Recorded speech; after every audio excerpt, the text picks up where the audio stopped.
really need to get together and let our voices be heard. This is Buffalo What's Next. I'm Jay Moran. I'm Bridget Jaipal Valenza. I'm Dave Debo. And I'm Thomas O'Neill White.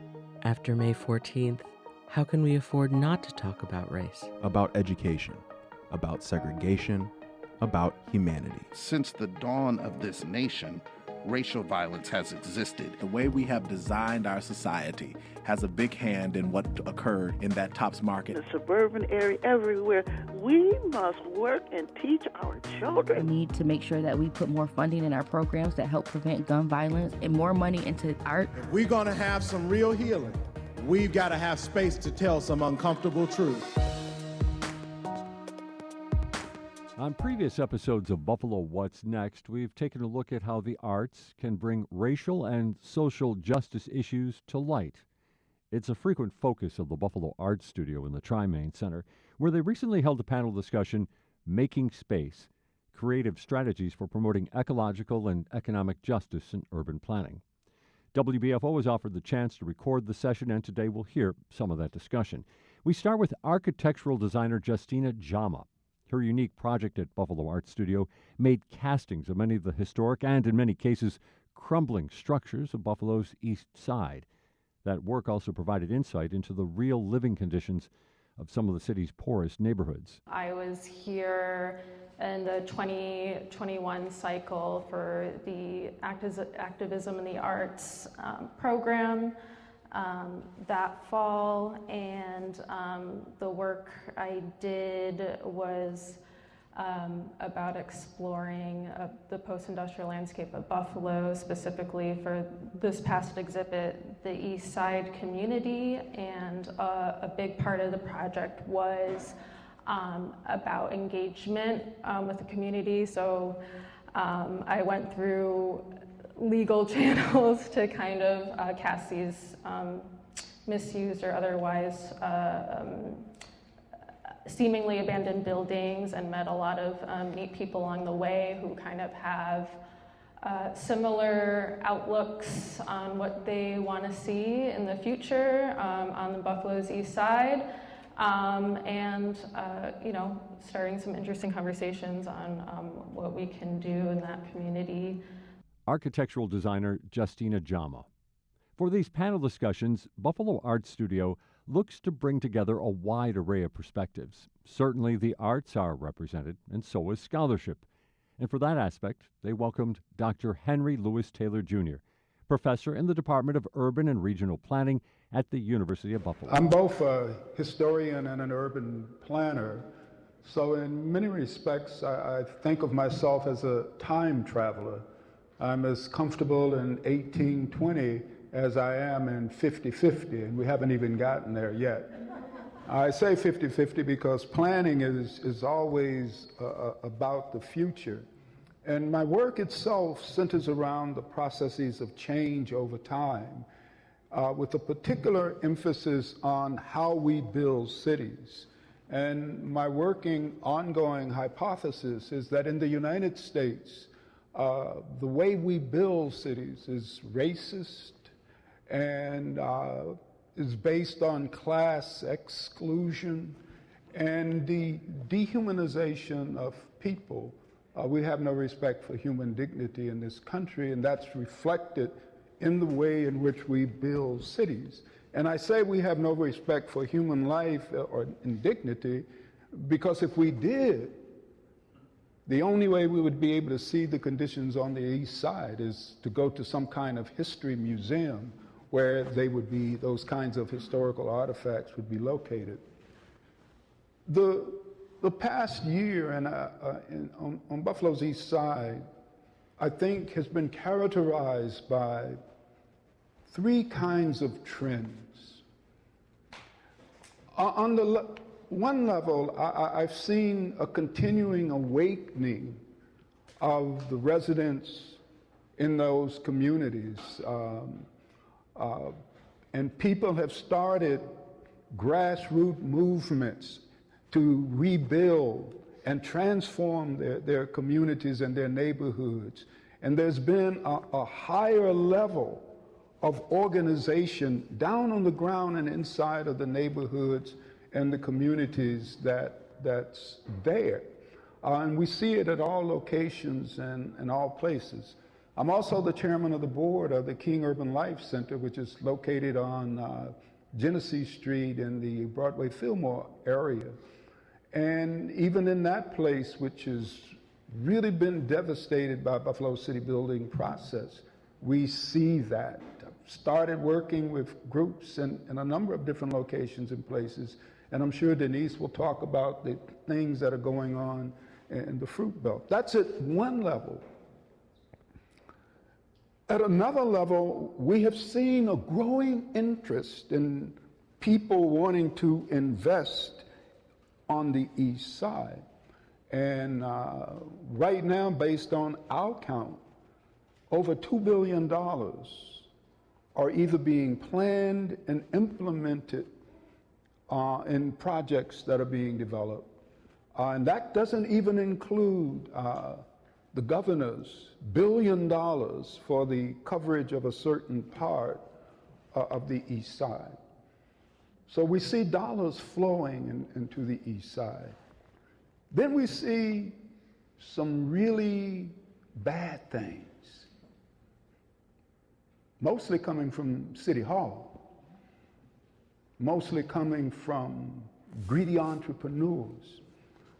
And these things are taking two forms.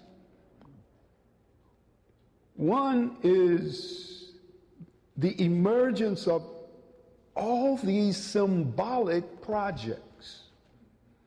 And I say a project is symbolic because it's designed to create hope and possibility in a moment when they know nothing is going to happen. It's a game. And so we say these symbolic projects because they will never lead to the structural transformation of these communities. They're full of sound and fury, signifying nothing. The other dimension is that white folks, in their ingenuity, have found a way to turn the east side into a big jobs program for white folks. Understand it. When we talk about $2, maybe $3 billion being invested on the east side, we must ask the question, who gets the contracts? Who gets the jobs? And they will mostly be white folks. And those dollars will flow through the black community like water through a sieve, en route to the suburban communities where they will, in fact, multiply and produce greater jobs and greater opportunities. So with all of this money coming in, we see folks out in the suburbs popping champagne corks and lighting cigars because this is the beginning of a good time for them, and City Hall is the architect of all of that. I better stop now. Dr. Henry Louis Taylor Jr. We'll be hearing more from him later in the program. Now, one of the city's grassroots activists, Dennice Barr of the Fruit Belt Homeowners Association. Interesting conversation. I was talking with a young woman today who I like a lot, and she was talking about a project that they're looking to do, you know, in the neighborhood, and she was very excited. And I tried to relate to her the fact that my neighborhood has had so many broken promises and broken dreams. You know, it feels a lot like when I come out of my house, or when you come out of your house and you see how the leaves have fallen and they're just scattered all over the place. And they're really pretty, right? But they don't really serve any purpose once they fall off the tree. And they just move and they scatter as they want to. and you can't really do anything with them and pick them up and put them to another location where they blow around somewhere else. That's what it feels like a lot for us. There's all of these things that have been promised, all of these dreams and hopes over generations that have just fallen down onto the ground and scattered around our feet. And we have to just try to shuffle them around and move around them and keep on going. I always say to people, you know, I know for people that don't live in Black communities, they see things in the news about crime. The reality of the situation is that we are always being used for someone's figment of imagination to create a situation where they benefit off of us. It's generational, it's not new, but it still is painful. I talk specifically about the Fruit Belt because that's where I live, that's my hood. That's where my people are. I have neighbors that were there when my family moved in, and that's been more than 75 years ago at this point. There's a woman that lives across the street from me that I've known almost my whole life.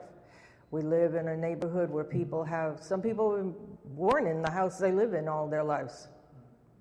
You know, some people have just, you know, they've owned a house since they were young, and that's where they planted themselves. And in my community, much as how I've raised my own children, I have told them this is not a commodity.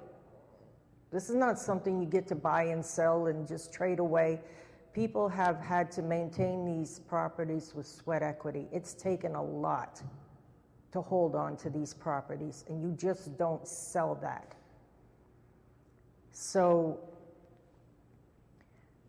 you know, talking about all of these things that are supposed to be coming, all the pie in the sky, the real is that as I travel through this country, I just came back from Atlanta where I was in the midst of 200 young Black people who are farmers. They are going back to the land, and they are learning to grow food for themselves and for their communities to survive. Because we know that all the conversation about the food chain is broken and there's lack of transportation. We know what that means. It's coded language for us that if we don't get ourselves together and learn how to grow something for us, we are going to starve. We are having the hardest time now just to hang on to what we have. And I'm just being real with you because that's what I do. I'm telling you that in our threads for social justice, we are hearing that by this time next year, you're going to see homelessness like you have not seen before. And anywhere you go across this country, you see it already in vast amounts. It's unimaginable that people have to live like that. But that's how they have to live, because the government considers that if you are a low-wage worker, if you're a person that doesn't earn enough money, if you're an older person, if you're a person of color who hasn't gained status, you are collateral damage. And white folks fall in that category with us if they're also poor. That's just real. There are people that are literally sleeping in the streets downtown, have been there for years, and have nowhere to go. There are people in our city that are starving. They have no food. You know, if we can look out our front doors and understand that right where you live, there's a child that's right in your neighborhood that is not gaining enough food, they don't have enough access to be able to have a healthy, normal life, that's the only thing that matters. And if we're not paying attention to that, then we're really not doing justice to anything. Just wanted to stress that the kind of homelessness that Dennice was talking about is driven by the hard reality that Buffalo's rate of eviction is the highest in New York State, the highest in New York State. And again, that goes from the kinds of policies that we see going down and the kind of death and dying and hardships that she was mentioning, that's what I was talking about when I said we don't deal with human dignity. And in the United States, we do not believe that human life is precious. We believe that some people's lives are important and precious, but others are the throwaway people. On Buffalo What's Next, we're hearing some of the comments and insights provided during a recent panel discussion at the Buffalo Art Studio. The panelists were also asked to look to the future. UB professor Matt Kenyon is also an artist, and his sculpture reflects on the driving forces behind the emerging housing crisis. And I'm in my 5th year in Buffalo. I moved here with my wife, Laura Maris, about 5 years ago. I grew up in Baton Rouge, Louisiana, and the central sculpture in the exhibition that I put together with Jason Ferguson, one of my colleagues from Eastern Michigan, the central sculpture is called Kicking the Ladder, and it's a brand new piece that is a variation on a project called Tide. And so inside the Champagne Tower are tiny little sculptures of modeled after actual houses from the west side of Buffalo, where I live, and also in Baton Rouge, Louisiana, where my family lives. And in 2016, my family and a large part of the Baton Rouge community were flooded by a storm. It wasn't a hurricane, it was one of these new types of storms that just sort of parks itself over a part of the city that previously hadn't really flooded, and proceeded to flood the hundreds of thousands of homes. The negative impacts of that continue to this day. And so in response to that event, and thinking about the impending housing crisis that is really intersectional with the climate crisis that we're all experiencing, wanted to create a sculpture that talked about the sort of mythologies about trickle-down economics, right? This idea, this false idea that, if you give the wealthy enough money, that some of it will trickle down. And I prefer, there's another story to it, another metaphor. It's the story of the horse and the sparrow. And that is, if you feed a horse enough oats, some of it will pass down to the sparrows on the street. And I think, that's a little more accurate story of our economic situation. But anyway, so the houses are cast out of a material that has the same refractive index as water, and so they effectively disappear. What I think, I've seen and we continue to see is that after these climate events, that the media moves on to the next tragedy, and the people who have been negatively impacted are left, the real trickle down is the negative externalities of these, the housing crisis and the climate crisis. And I'm really happy to be on this panel with all these really great people. Back to the question. We have to liberate our minds and rethink how we build cities in order to deal with the kinds of issues that we're talking about, of abandonment, of the way in which they build cities. I mean, like right now, with the billions of dollars that was talking about earlier that are being invested on the east side, those projects are meaningless because none of them are connected to neighborhoods and communities. They're just site-based projects with limited visions. The way you're supposed to do that kind of work is you have a neighborhood, and then on the basis of that neighborhood and deep interactions with all of the people who live in the neighborhood, you generate an idea of the place you want to create. And when you go about planning and development in that way, and then if you anchor it around a notion of common resources, we call it the commons, people need to gain control over those resources. The hard reality is that on Buffalo's east side, black people and others that live there, we don't own and control the land on which neighborhoods and communities are being built. Somebody else owns and controls that land. The other fact is that the community is the site of intense predatory investments. It's a lie that the East Side is a site of disinvestment. That's just a lie. I'll give you two concrete examples. The state, in scattering all of its lottery machinery around, sucks some $32 million a year out of East Side. Now, folks will say, well, why are the people paying the lottery in the first place? If you ask somebody on the East Side, they'll smile and laugh. And you say, you only got a 1 in a million chance of winning. And they'll say, and if I don't play, I got no chance to get the resources to make my life better. So 1 in a million is better than none. So the point that I'm making is, we can't do these things the way we're currently building cities. Right now, all over the East Side, including the Fruit Belt, the mayor has turned vacant land into a commodity. In the Fruit Belt, Reverend Chapman bought 3 lots for a project he was going to develop. I'll let Dennice evaluate the project.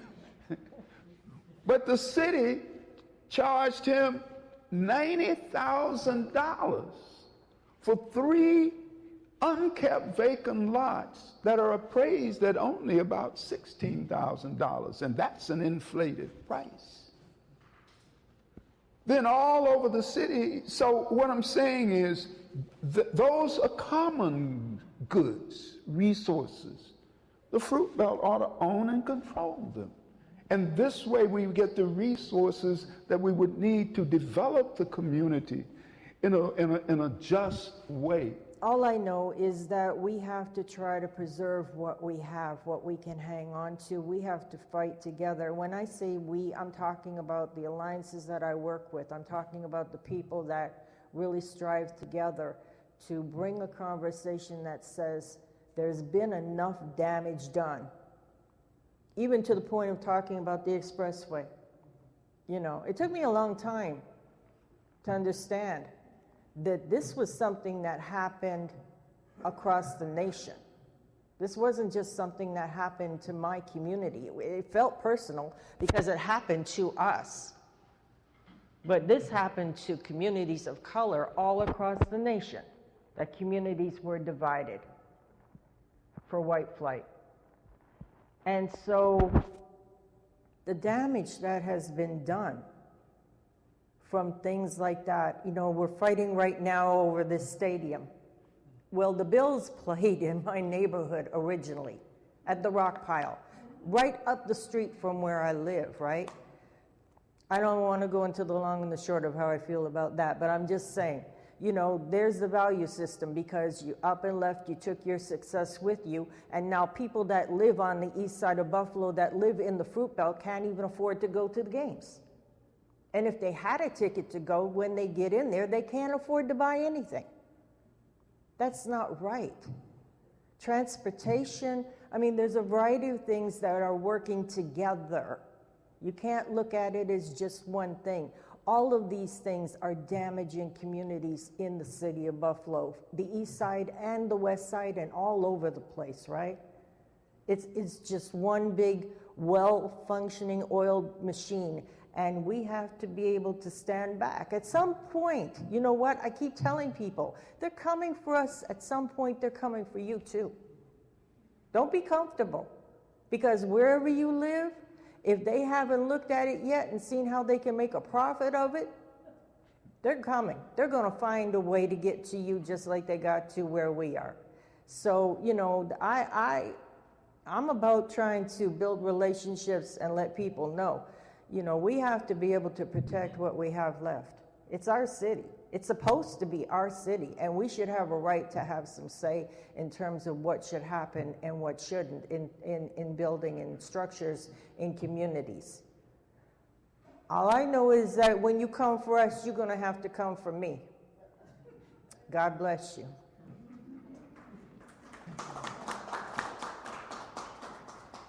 Dennice Barr of the Fruit Belt Homeowners Association. She was part of the recent panel discussion at Buffalo Art Studio, Making Space, Creative Strategies for Promoting Ecological and Economic Justice in Urban Planning.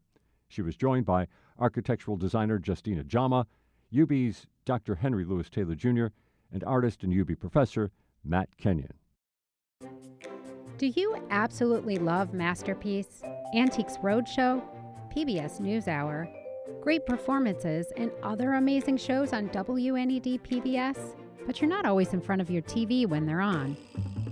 Don't miss them. You can stream the channel live wherever you are in Western New York by visiting WNED.org/live or use the WNED PBS app.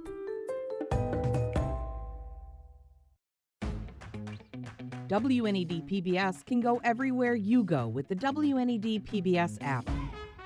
Go to the app to watch shows like Kleinhand's Gift to Buffalo, Frontline, and Compact Science. Even watch on the go with the WNED PBS live stream and a 24/7 stream of WNED PBS Kids. You can also see the full television schedule and what's on right now from the app.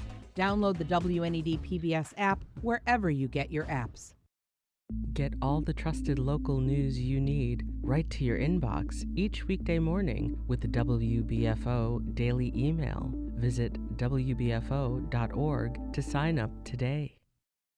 There are a lot of great ways to spend $8 a month and get a blue check mark. So why not become a member of WBFO, your NPR station? You'll be a verified member on the spot, and your money will support high-quality news and information. For fun, we'll send you a snazzy window cling and a travel mug, both with our logo and the blue check mark that shows everyone you're a verified member of WBFO.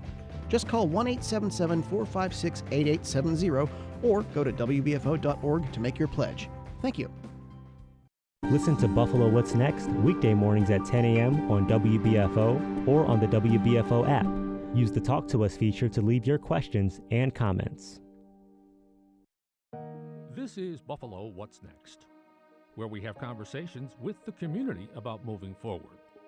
To have your voice heard, press the Talk to Us button on the WBFO app, and we'll work to get your questions and comments on the air. Join us on Twitter at WBFO or email us at news@WBFO.org. Together, we'll have the conversations that are needed. This is WBFO, your NPR station. And good morning. This is Dave Debo. For the balance of the program, we will be with the Reverend Kinzer Pointer from Agape Fellowship Baptist Church on Northland Avenue in Buffalo. He does something really interesting each year. He walks through Jefferson Avenue with Dr. Henry Louis Taylor from UB and a bunch of University at Buffalo medical students. Every year he does the exercise to sort of show them some of the things that you wouldn't necessarily see on Jefferson. And by you, I mean, quite frankly, the white gaze wouldn't necessarily see on Jefferson. The idea is that if incoming medical students have a recognition of the problems and the things they're seeing, then it's going to be that much easier for them to have empathy toward the people they need to have empathy for. So today, for the rest of the program, we're going to talk about that. We're going to try to recreate that tour just a little bit. Reverend Pointer, thanks for being here. Thank you for having me. It's a real privilege to be with you, as always, Dave. Tell me about where you go on this little trip. Well, the medical school is on the corner of Main and High. And High Street actually runs from Main to Genesee. And about halfway down is Jefferson Avenue. It's only a few blocks from Jacobs. Yeah. And so what we want students to know and to discover and learn is, you know, when you're giving medical advice, who are you giving it to? And what are the circumstances that those people live in? Because your medical advice doesn't mean anything if they can't execute it. And so the whole point of the walking tour is to help them understand what is the built environment that people come from. And when you tell people get exercise, is that possible? Is the built environment, and I'm asking this somewhat rhetorically, obviously, is the built environment an obstacle to health? Oh, absolutely. Built environment, well, let me put that in really wide perspective. Buffalo is an old Rust Belt city. So consequently, the built environment is old. Water lines and sewage lines in Buffalo are old lead pipe. So all of our water is coming through those lines.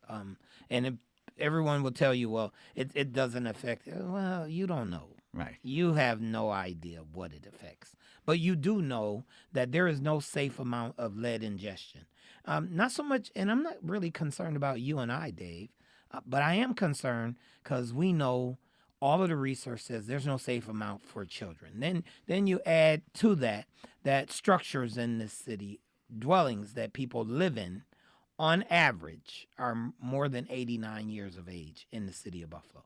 And old houses have old house problems. I spoke a while ago to Dr. Myron Glick, who runs the Jericho Road Community Health Center, and he had something interesting to say that as part of their screening, when a new refugee comes to their practice, they will do a lead screening.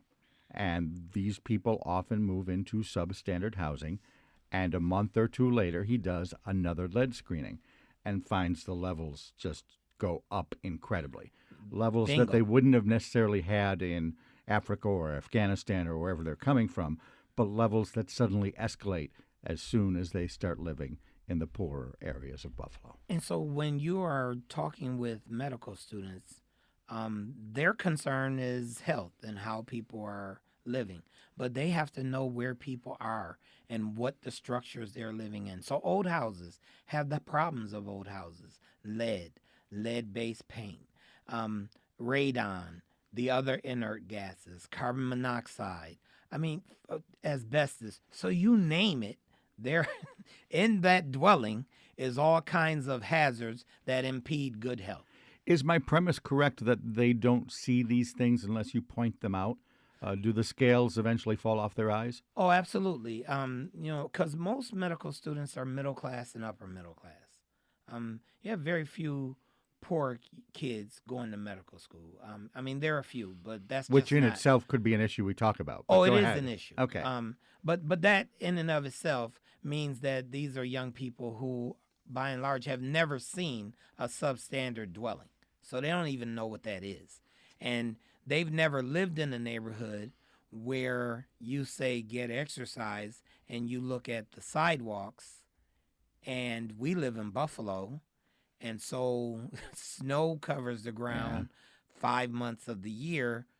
Where are they going to exercise? And then you compound that by the fact that in those neighborhoods, there is no YMCA, there is no gym, there is no fitness center. So where are they going to get this exercise?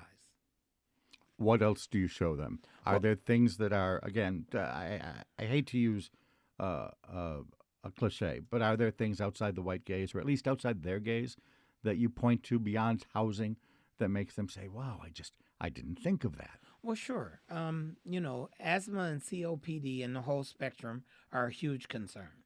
And in cities, emissions, I know that, this is a huge political thing, but it really isn't politics. This is really simply about health. And so in cities, you have these emissions because you have automobiles. Now, you have cars, buses, trucks, and they're in the city all day long. And so they are giving the emissions off all day long. Look around. Where are the trees? Our trees, bushes, shrubs, and planted environment readily available and obvious. And often they aren't. And look, part of, when I was a kid growing up, there were trees everywhere. And I'm a Buffalo boy. So, you would fly into Buffalo and you would only know you were in the city because you could look at the downtown skyline. See the canopy. And see that canopy. The canopy of trees in Buffalo. The first time I flew in 1972, the canopy of trees, I didn't believe I was coming into Buffalo because I'd never seen it from the air. From the air. So when I looked down, it took the longest time to see something that was built that wasn't covered by trees. That's not the Buffalo we fly into today. Right. Dutch elm disease did a lot of the damage there. A lot of damage, and then multiple storms. But then I think you could argue that the replacement efforts, if if most of our discussion here often is so focused on disinvestment in the east side, I think we can probably argue that, okay, Dutch elm took the trees out, storms took the trees out. Where have the trees been replaced? Exactly. And when you're talking about the poorest neighborhoods, trees have not been replaced. I live in University Heights. I'm a member of the block club. Our block club, after the 2006 storm, the October storm, the one no one talks about now because we've had 1,200 storms between then and now. By comparison, it wasn't a storm, right? Exactly. It was, We're Buffalonians, we deal. In a couple of days, it was 80 degrees, so we all forget it quickly. But that storm really decimated trees across the city. On my street, on Minnesota Avenue, we have made a concerted effort over the last decade and a half to replant every year. So we have trees that have replaced trees that were decimated by the October storm and had to come down. We intentionally put them back. But we're a block club of well-educated, middle-class people, and we just said, look, this street looks terrible. We need to fix this. So we went to trees and planted. So the we that replaces those trees are the residents. It's not a. That's right. It's not a program of any sort. No. Okay. We did it. We decided that this was a priority, and trees are pretty expensive. A sapling is about $100. So if you're talking to a poor family, they're not about to spend $100 on a tree. And they don't really understand, why do I need to do that? But we are in a symbiotic relationship with plants. They take away all of those particulates that we talk about that come from carbon emissions from automobiles. Because look, let's just be true. Most of us are not driving EVs. Right. We're driving old-fashioned internal combustion gas engines, excuse me. Yeah, there's a reason, too, if we're talking about trees, there's a reason why the fruit belt is called the fruit belt. That's right. Because once upon a time, there were fruit trees there. everywhere. Yeah. And even when I was a kid growing up in the fruit belt, because I grew up right on Carlton Street. So when I was a kid, there were apple trees, there were peach trees, there were orange trees. Those streets are not named by accident. Right. There were grape vines and shrubs. So often and you not only do you have the relationship that they take away carbon dioxide and other particulates that are not healthy for human beings. Trees actually thrive on those, but they also gave us something else that we often don't have. They gave us fruit all year long. And as kids, we often didn't need to go home. We could just stop in somebody's yard and raid the tree and be good to go and go back to doing whatever we were doing as kids. And nobody in the neighborhood cared. I was going to say, as long as you run fast enough, you were okay. Well, no, they didn't even care because what we didn't eat fell off the tree, and that means they had to clean it up to keep their lawns. Happy to have They you. were all too thrilled. All right. And they would just say, just don't get hurt. Yeah. That was the strength. You're climbing the tree, don't get hurt. What else do you point out to these medical students along the journey? Well, we point out that schools are in the fruit belt and along Jefferson Avenue. Right now, there are 5 schools. We point out that those schools are there. Why is that important? Because schools are where young people begin their journey to replace us. And I really need some young person to come along and do what I do, because I have no intention of doing this until I die. That's simply not going to work for me.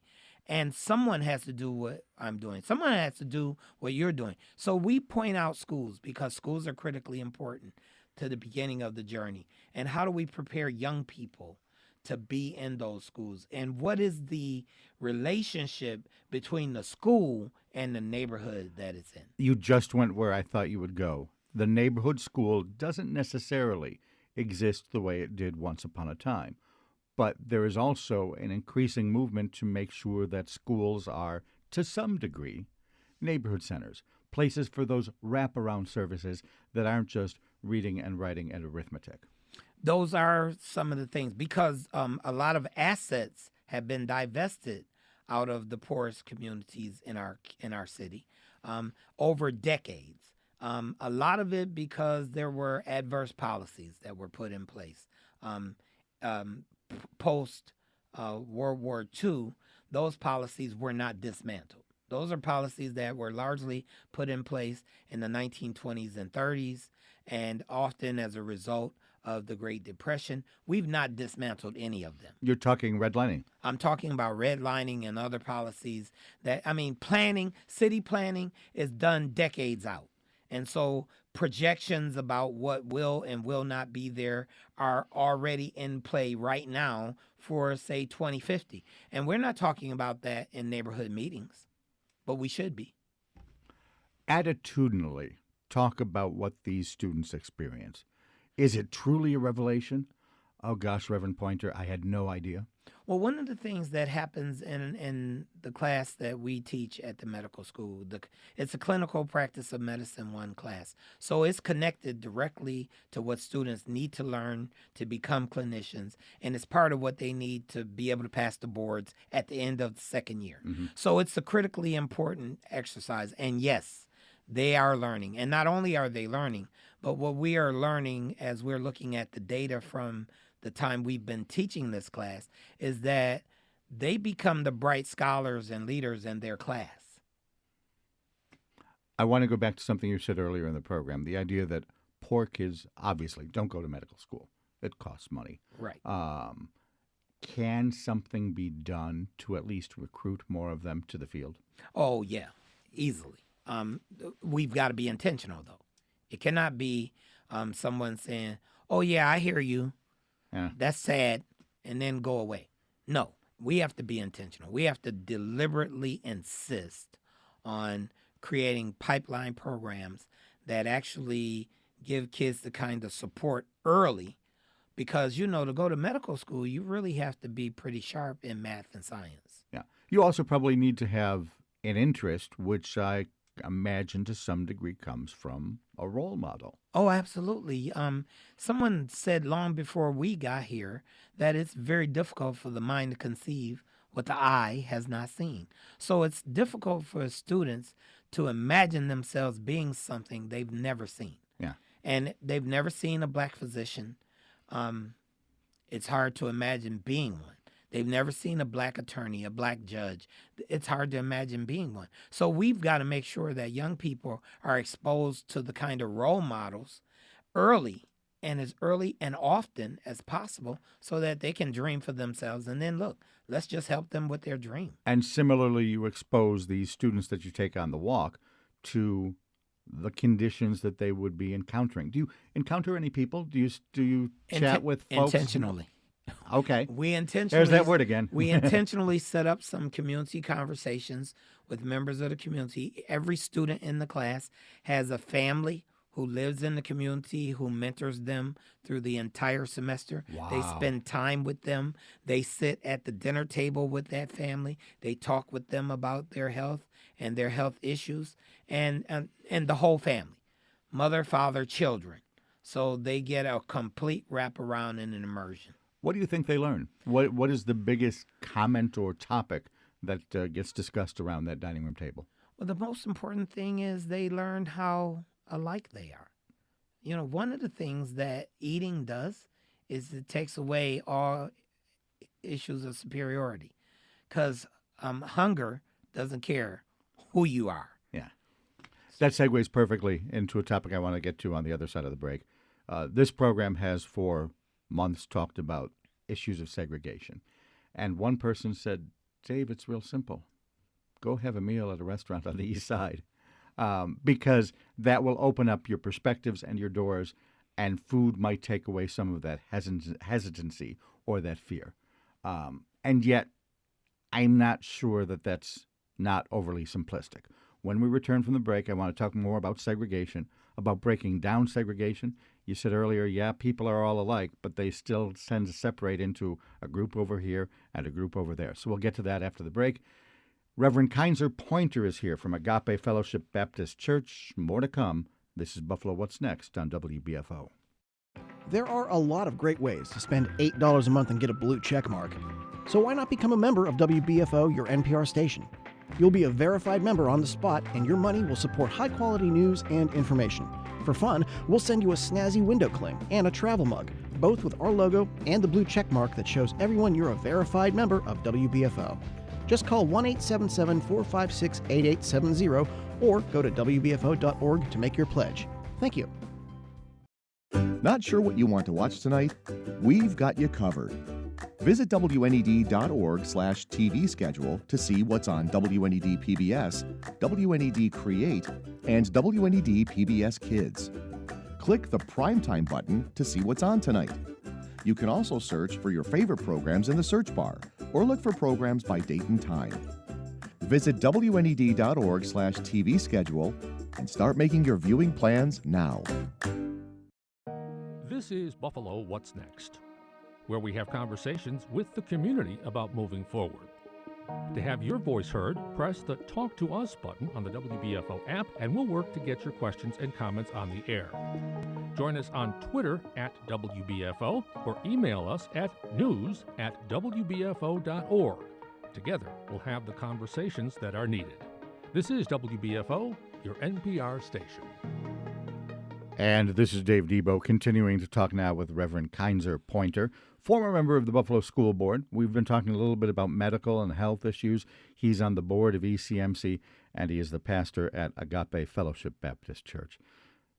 In the neighborhood, on the east side, there is, regardless of the best intentions, a lot of segregation. How the heck do we get over that? Well, segregation was intentional. So if we're going to desegregate, it has to be, here's the word again. It has to be intentional. It cannot be a grand idea on a piece of paper and a plan. You really have to incentivize it. We've got to remove the barriers. We've got to teach people their sameness intentionally, make sure they know and understand. It's really difficult for people to know and understand people that they don't know and understand. How much of it is a physical barrier? The housing stock on the east side is more accessible to poor people than the rich housing stock. Well, maybe not so much. All right. Because rent is hyperinflated all over the city. But what we could do is intentionally make sure that the vast majority of people who live here are homeowners. We don't do that. We can incentivize home ownership, because what people are paying right now for rent will easily pay cover a mortgage and change left over. Yeah. So we could incentivize that. But, we will say, well, that's not the function of government. Well, it was the function of government to give us segregation. Why isn't it the function of government to dismantle it intentionally, deliberately, and actually, not just talk about it? More than just housing, though. I think it has to be some sort of attitudinal change. And I know you've talked about people recognizing that people are just people. But talking about that and getting that to happen, to my mind, are miles apart. Well, I think if we're going to begin with folks you and I's age, we're wasting time, because they're already entrenched. They believe what they believe, they're regardless set in their of ways. They've staked out some political foolishness. We're not talking to them. It's our young people. If you look at kids in a classroom, they don't really care. They have no concept of race the way we teach race in the United States. So that's where we begin. And we really need to begin by making sure that the education being accessed is equal for all of them. And then those classrooms, we need to be intentional about making sure that everyone is represented there. And then we need to sit those kids down at meals regularly. And I think that's probably easy to accomplish in a geography that is diverse. Right. But I think of, and again, I'm of a different age, I think of my own high school upbringing, and the joke was, oh yeah, our high school is integrated, we have a Jewish family. that the town that I was in, suburban Buffalo, was completely, thoroughly, totally white. Yeah, well, that's about intentionality, and that was also about policy, because after World War II, we stopped building in cities and began to build out of cities. So we created suburbia. Everybody knows the story of Levittown. Yeah. And so once you do one Levittown, it's easier to do them everywhere, and that's what we've done. Even in the fastest growing cities in the country, in Houston, in Phoenix, those cities are wildly segregated. And I think it's easy to have your integrated classroom where you'll have an exchange of ideas and an understanding of someone else's humanity if you're drawing from a pool that is, to some degree, already integrated. How do you do that in the Elmas and the Orchard Parks and the, arcades in Darien? Well, you have to make it so that people are welcome. And part of that is you've got to address economics. And that's the conversation we don't want to have. I mean, in the last Congress, in this Congress, it'll be the last Congress in 15 days. So in Congress right now, they had an opportunity to pass a $15 federal minimum wage. And they just failed spectacularly. But they don't have a problem when it comes to giving out billions of dollars to corporate America, but they have a problem making the playing field more even by giving people a wage that would begin to be livable. Not livable yet, but better than where we are at the federal minimum. And they failed spectacularly. So we've got to address that, and we've got to be honest, because what we've done, and especially with the onset of the pandemic, is we've concentrated wealth in the hands of even fewer people. And that is obviously a systemic issue, and we have been talking about some of the systemic issues in light of what happened on 5/14. I want to go back there for a moment. What kind of changes have you seen in the community amongst the people you talk to every Sunday morning? Are they still hurting? Oh, yeah, tremendously. 514, and not just the people in my congregation, but, I move around in this community. From Minnesota to Northland. The congregation's over on Northland. You said you live on Minnesota. Yeah, I live on Minnesota. Minnesota. That's a swath of the east side. I'm on Northland. And then, I'm in academia, so I'm at the medical school. The pain is palpable everywhere you move in this community. I sat on the 514 Compassion Committee. It's just been a tremendously difficult time for all of us. And it doesn't matter who you are. If you are a Western New Yorker, and especially if you are a Buffalonian, this has been tremendously painful. This was an intrusion into our community, and it showed us painfully and on a national scale just what the results of policy making that was just awful has done, and we've not done anything to dismantle those policies. So the systemic stuff is still there, but you're also saying that here we are even 7 months later, that just the physical, mental, emotional toll